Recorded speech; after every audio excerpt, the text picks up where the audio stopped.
A new reading and learning space is opening up at one Eastern Kentucky courthouse for kids to use. WYMT's Dakota Makris tells us how this impacts kids and the ministry serving them. Spark Ministries, which stands for Special People Advocating Recovery Kentucky, received a faith-based grant from Save the Children to start a new kids reading corner and learning space at the Perry County Courthouse. Would love the opportunity to come into the faith-based areas and to be able to promote kindergarten readiness. Kim Bowling with Save the Children says the grant allowed them to buy children's Bibles and hands-on activities to promote early education, saying they work closely with 3 to 5-year-olds. We also like to give the parents and caregivers the information needed because a lot of parents and caregivers don't realize the importance of early education during those first 5 years of life. Working to give kids an early head start. In Perry County, Dakota Makris, WYMT Mountain News. State Representative Chris Fugit, Perry County Judge Executive Scott Alexander, and Sheriff Joe Engel were also at today's ribbon cutting. An overnight fire in the Paintsville area destroyed one building and damaged another as crews worked for hours to fight the flames. A call around 2 a.m. brought departments to Paintsville's Main Street as an apartment building burned, bringing crews to work through the night and into the afternoon. The fire, though destroying the apartment building, was contained to that space. Officials say, especially with the closeness of the buildings, they were fortunate the fire did not spread since it burned so long. Older building like this, we have the challenge of several roofs being on it, and that was one of our challenges here. We had trouble getting in between the roofs and extinguishing the fire. PAC says this could have been much worse. No injuries were reported. We'll have more on the fire coming up tonight at 6.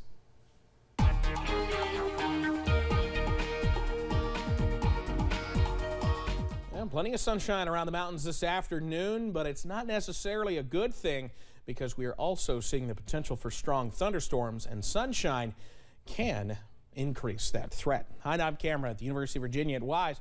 Just some fair weather clouds right now, but you can see some higher clouds bubbling up there in the distance. Middle and upper 70s right now. Taking you to a view we haven't seen in a little bit. Buffalo Mountain here in Perry County. Still high clouds working on through. Low 80s out there right now. It's a very mild one. Low to mid 80s around the region. 82 Hazard, Williamsburg, Somerset, Middlesboro, even over to Clintwood. 84 in Pikeville. 85 right now, the warm spot in Prestonsburg. So it's a toasty one out there. Watching now an increase in showers and thunderstorms throughout the northern parts of the area, essentially along and north of the Mountain Parkway right now. Just about to exit the area north of Sandy Hook. A strong thunderstorm there in northern parts of Elliott County. And right now, not far from Campton into portions of Wolfe County. Seeing a shower thunderstorm. Let's center that back up right there. Actually, no lightning with this, but that will continue to increase that possibility. We even have severe thunderstorm warnings across parts of central Kentucky right now. So we're keeping an eye on the potential for strong to severe thunderstorms, especially to our north and west, but it's something we'll keep an eye on. The tornado watch in effect north of our area. None of us included in this, but it is just north of places like Moorhead and Sandy Hook, so keep an eye on that. For tonight, upper 50s, showers and storms will be with us with light southwest winds. I'll have the details on when these storms look to move out coming up in just a few minutes. Steve? All right, Evan, thank you. Bluegrass Airport in Lexington is gearing up for one of their busiest weekends of the year. Airport officials say that they could see an almost 50% increase in passengers through Tuesday of next week due to the Kentucky Derby. That comes right as the airport announces new technology that will speed up security but slow things down in the meantime. Allie Blake has the details. If you're flying in and out of Lexington in the next 7 days, you better plan an extra 2 hours of time ahead of your flight with increased traffic. We work with the airlines and we work with the airports to make sure that we know when those are coming in and what times those flights are going out to make sure that we've got the adequate staffing at the security checkpoint. Mark Howell, a TSA regional spokesperson, says that if you want to get through security quickly, it's important to make sure you only have approved items in your carry-on bags and to check most things as you can. One of those things that people love to pick up around Derby time is the bourbon and take it home with them. Keep in mind that any liquids that are over 3.4 ounces are not allowed in carry-on. The busiest time of year for Bluegrass Airport is the summer months, and they're implementing new technology to help you get through security quicker. But of course, in the meantime, it's going to take a little longer. But we are upgrading to computed tomography technology inside the security checkpoint, which is very similar to what you would see as in a CAT scan at a hospital. This will give the TSA agents the ability to get a 3D scan of the bags, and they'll be able to use a 360-degree scanner to slice and size the bags virtually with different angles and layers. Definite increase to security, but also to efficiency, because once those are installed, you're going to be able to leave your electronics in your bag as you're going through the security checkpoint, and that's going to help with the wait times. Airport officials say that this delay will go from Memorial Day to mid-June, so if you're planning to travel during that time, make sure to add additional time when heading to the airport. In Lexington, Allie Blake, WKYT. More information pointing to the notion that getting a yearly COVID-19 booster could become as routine as getting a flu shot. Top officials with the Food and Drug Administration say the U.S. might need to update its COVID vaccines every year. In a report published Monday in the journal JAMA, the officials said the widespread global presence of the virus that causes COVID-19 is the new normal. The researchers also said getting a new updated COVID booster every fall could save lives and help minimize societal disruptions.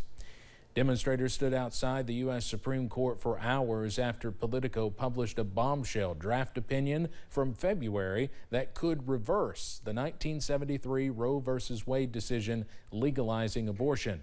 In it, Justice Samuel Alito wrote, quote, "It is time to heed the Constitution and return the issue of abortion to the people's elected representatives." President Joe Biden says if the draft opinion stands, it would be, quote, "a radical decision." If the rationale of the decision as released were to be sustained, a whole range of rights are in question. It's unclear how Justice Roberts will decide. Congressional Democrats have vowed to take a vote on abortion rights legislation, and they say overturning Roe v. Wade could have major implications for the upcoming midterm elections. Now, if the U.S. Supreme Court acts to overturn Roe v. Wade, the issue of abortion rights would be kicked back to the states to decide. And many states are already prepared for action in both directions. 13 have so-called trigger laws, including Kentucky, on the books, which would ban or greatly restrict abortion automatically if Roe is overturned. 16 states and the District of Columbia already have laws protecting abortion rights. In California, for instance, we're already seeing patients from Texas, we're already seeing patients from Arizona, and their ban hasn't gone into effect. Hicks says some 36 million women across the country could be affected, but the greatest impact will be on low-income individuals and people of color. The Trump Organization has reached an agreement with Washington, D.C. to settle a case concerning former President Trump's 2017 inauguration. The Trump Organization will pay $400,000 to settle with the D.C. Attorney General's office over allegations it misspent money raised for the inauguration. The Presidential Inaugural Committee will pay $350,000. The AG sued in 2020, alleging the committee wasted $1 million by overpaying for inaugural events. He says the money will be directed to 2 D.C. nonprofit organizations. The former president said the settlement reflects, quote, absolutely no admission of liability or guilt.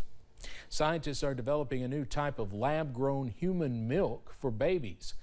BioMilk, a startup based in North Carolina, says it's on track to create infant milk generated with human tissue. It's made with cells from donated mother's milk along with breast tissue. The lab then grows those cells and incubates them in a reactor that mimics the environment found in a breast. BioMilk's co-founder Leela Strickland says she got the idea after struggling to produce enough breast milk for her first child. She also says its product will nutritionally be more like humans' milk than formulas. The company hopes it will be available in about 3 years. Coming up on First at 4, Amazon is making changes for its U.S. employees regarding certain medical expenses. And thunderstorms continue to bubble up and roam the mountains this evening. Strong to severe threat. The very latest coming up.